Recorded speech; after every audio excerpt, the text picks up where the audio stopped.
कार्यकर्ता कभी सोचता नहीं है कि उसको लड़ना है, क्योंकि संगठन लड़ाता है।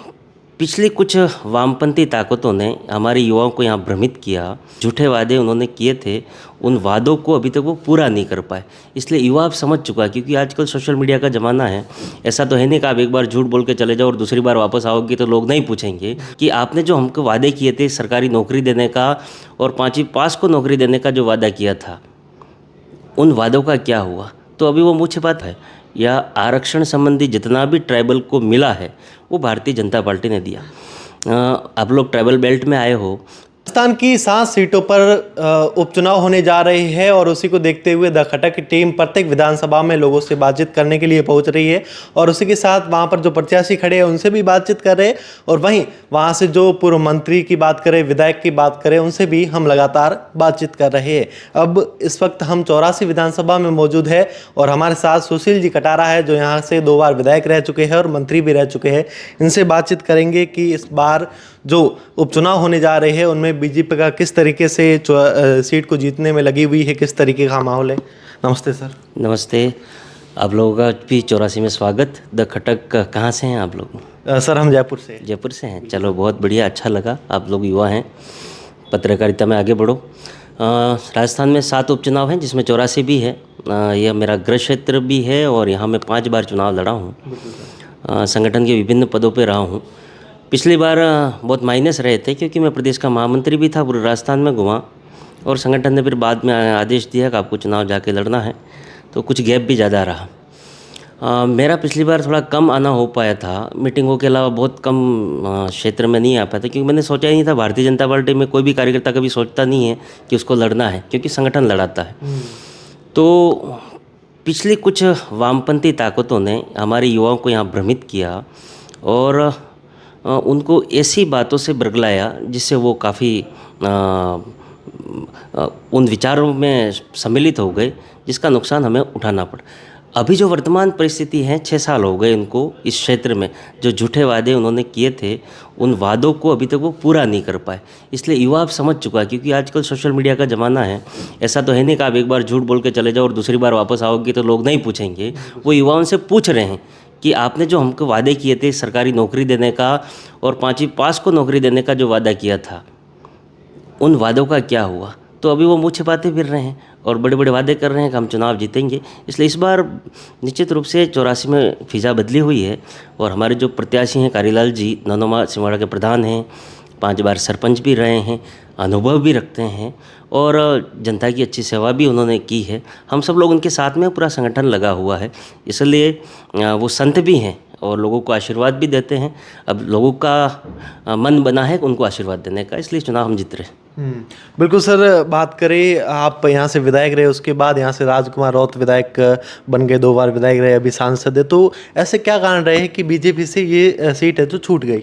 यहाँ लगभग 85% ट्राइबल मतदाता है और आज तक ट्राइबल के लिए जितना भी डेवलपमेंट हुआ है या आरक्षण संबंधी जितना भी ट्राइबल को मिला है वो भारतीय जनता पार्टी ने दिया।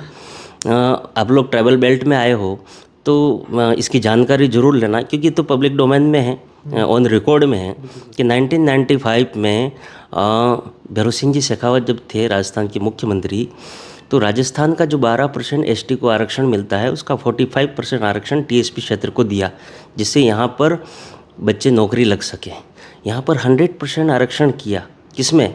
पंचायती राज इलेक्शन में, जिससे आज हर पंचायत में आपको सरपंच, प्रधान, वार्ड पंच वगैरह एसटी के मिलेंगे, क्योंकि राजनीतिक रूप से उनको ऊपर उठाने का काम सबसे पहले किया तो भारतीय जनता पार्टी ने।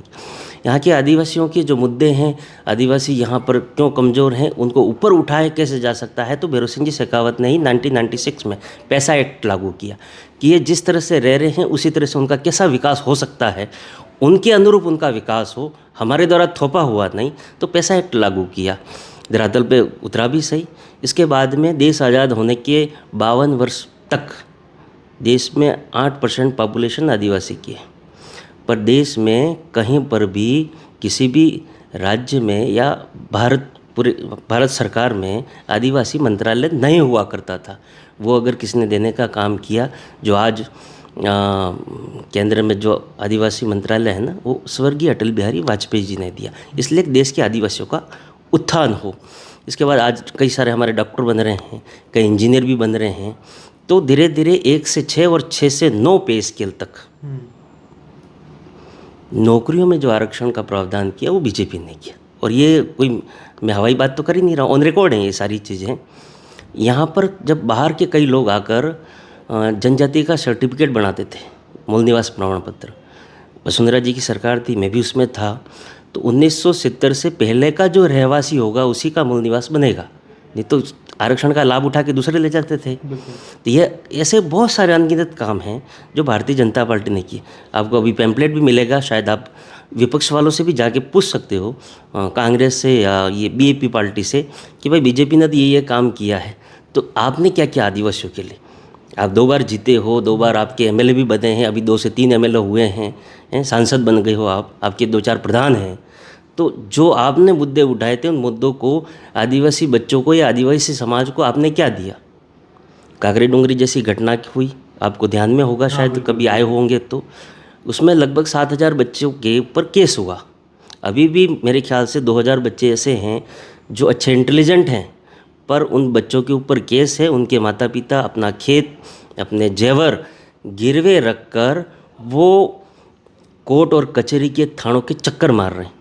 अब उनको कौन सर्टिफिकेट देगा, कैरेक्टर सर्टिफिकेट कौन देगा उन बच्चों को, जब तक वो मुकदमा फाइनल नहीं होता। उन बच्चों का भविष्य अगर किसी ने ख़राब किया है तो बीएपी और बीटीपी ने किया। बिल्कुल बिल्कुल सर, एक यहाँ पर मुद्दा उठाया था जो आपके सांसद राजकुमार रोध ने, भील प्रदेश को लेकर, उसके बारे में आप क्या सोचते हो? भील प्रदेश बन सकता है, हो सकता है ऐसा? भील प्रदेश की परिकल्पना कैसे कर सकते? हम यहाँ रह रहे हैं तो खाली नाम बदलने से कुछ हो जाने वाला है क्या? झारखंड और छत्तीसगढ़ में भी तो बना है ना, अलग से प्रदेश बना है, वो किसी राज्य से अलग होके बना है। भील प्रदेश बनाना मतलब उन्होंने एक नक्शा बनाया जो सोशल मीडिया पे उन्होंने चलाया, बम्बई के थाने से लगाकर राजस्थान के बाड़मेर तक पूरा एरिया को जोड़ा, और एमपी का एरिया कुछ धार और अलीराजपुर और जाम्बुआ का, रतलाम का एरिया जोड़ा, गुजरात का कुछ एरिया जोड़ा। सूरत क्या, सूरत यहाँ पे आएगा, काफ़ी दूर है। बॉम्बे यहाँ आएगा, बाड़मेर के लोग यहाँ आएंगे।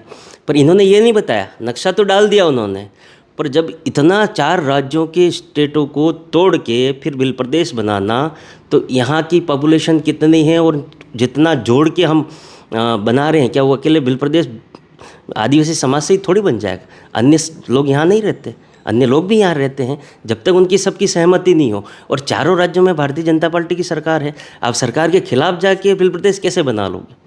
आप अकेले सांसद बन जाने से कुछ होगा नहीं।